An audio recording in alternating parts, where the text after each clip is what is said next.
어쩌라고, 우린 공사하는데 어떻게 할 거야, 이런 식으로 나오면 집이 엉망이 될 거예요. 안녕하세요 여러분, 인테리어의 모든 것 스페이스의 이수진입니다. 오늘은 제가 인테리어 처음 하시는 분들이 반드시 무조건 챙겨야 하는 부분을 알려드릴 건데요. 이 부분 체크 안 하고 그냥 인테리어 하시면 집이 엉망이 될 거예요. 첫 번째, 현재의 집 상태를 체크하셔야 합니다. 현재 집 상태를 알아야, 즉 비포를 알아야 애프터가 잘 나올 수가 있습니다. 보일러는 문제가 없는지, 그리고 베란다 벽이나 외벽 부분의 단열은 잘 되고 있는지, 곰팡이가 피어있지는 않은지 이런 부분들을 잘 체크를 하셔야 되고요. 또 샤시라고 하죠. 창호와 벽 사이에 틈이 많지는 않은지 또 확인을 하셔야 되는데, 오래된 집 같은 경우는 이 창호와 벽 사이에 틈이 많아서 그쪽으로 외풍이 들어오기도 하고 곰팡이가 많이 발생하기도 합니다. 그래서 이 부분을 잘 체크하셔서 틈이 많은 경우에는 외벽에 이제 실리콘이라고 하는 작업을 또 다시 해줘야겠죠. 또 물자국이나 누수가 있는지 여부를 반드시 체크하셔야 되는데요.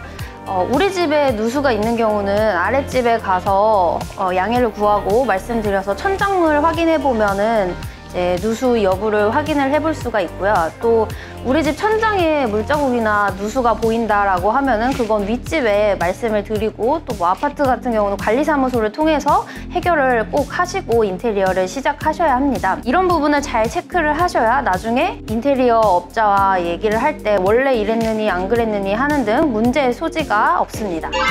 두 번째, 나의 상태를 점검합시다. 내가 인테리어에 쓸 수 있는 예산이 뭐 2천만 원인지 3천만 원인지 4천만 원인지 계획을 잘 세우셔야겠고, 또 내가 원하는 인테리어의 범위라든지 수준도 같이 고민을 하셔야겠죠. 예를 들면 뭐 창호까지 같이 교체를 하는 전체 시공을 할 것인지, 그리고 우선순위를 설정하는 것이 좋습니다. 예산이 정해져 있는 경우에는 특히 그런데요. 예를 들면 조명 같은 부분은 넣고 빼는데 비용이 많이 차이는 안 날 수 있지만 그래도 견적 금액이 뭐 생각보다 많이 달라질 수 있어요. 몇백만 원까지도. 조명이 뭐 인테리어의 꽃이라고는 하지만 살면서도 나중에 충분히 바꿀 수가 있는 부분인 반면에 목공이나 창호, 단열과 같은 부분은 한번 들어가서 살기 시작하면 먼지도 많이 나고 다시 바꾸기가 쉽지 않은 부분들에 해당하기 때문에 우선적으로 필요하다면 진행을 하고, 나머지는 뭐 이후에 내가 좀 더 여유가 될 때 진행을 하는 방법도 있을 수 있으니까 이런 부분들을 특히나 잘 점검하고 인테리어를 시작하셔야 합니다. 세 번째, 가구, 가전을 함께 고민하세요. 벽지하고 바닥, 마루 깔고 인테리어 끝이 아니죠. 소파라든지 세탁기, 건조기, 식기세척기 등 다양한 가전 가구를 넣고 생활을 해야 되기 때문에 이 부분들을 같이 고민을 하고 인테리어를 진행하셔야 합니다. 각 가전이나 가구의 위치를 미리 잡아놔야지 문제가 안 생기는데, 예를 들면 이런 경우가 있어요. 뭐 세탁기를 내가 미리 구매를 하고 인테리어도 다 끝이 났는데 세탁기를 이제 베란다에 넣으려고 봤더니 문틀이 너무 좁아서 세탁기가 안 들어간다든지, 냉장고 장을 다 짜놨는데 냉장고를 넣었더니 옆에 공간이 너무 많이 남아서 인테리어를 한 게 크게 의미가 없다든지, 이런 부분들을 최소화하려면 인테리어를 할 때 이 부분들도 같이 고민을 하고 인테리어 하시는 분이랑 같이 충분히 공유하고 상담하는 과정이 필요합니다.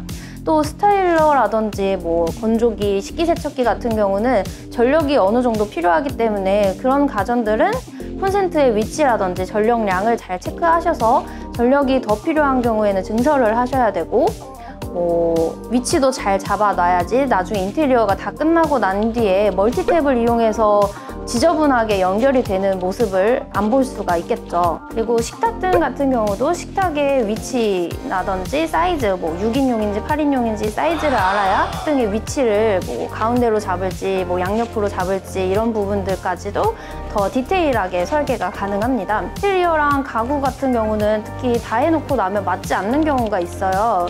그래서 그런 부분까지도 같이 도움이 필요하다라고 하면은 홈스타일링이라는 것이 있으니까 같이 활용해 보시면 좋을 것 같습니다. 네 번째, 보기에 예쁜 것과 사는 것은 다르다. 관상용이면 상관이 없지만 우리가 집이 여러 채라서 그게 아니죠. 우리가 인테리어를 해놓고 실제로 들어가서 사는 공간이잖아요. 그러면 지금 한번 본인이 계신 집을 한번 쭉 둘러보세요. 그러면 소수의 정말 정리를 잘 하시는 분들을 제외하고는 뭐 각종 약통들, 비닐봉지, 벗어놓은 옷들이 차곡차곡 쌓여 있을 거예요. 그런 부분까지도 잘 정리가 되어야지 우리가 처음 인테리어를 했을 때 그런 깔끔하고 예쁜 집에서 살 수가 있는 거잖아요.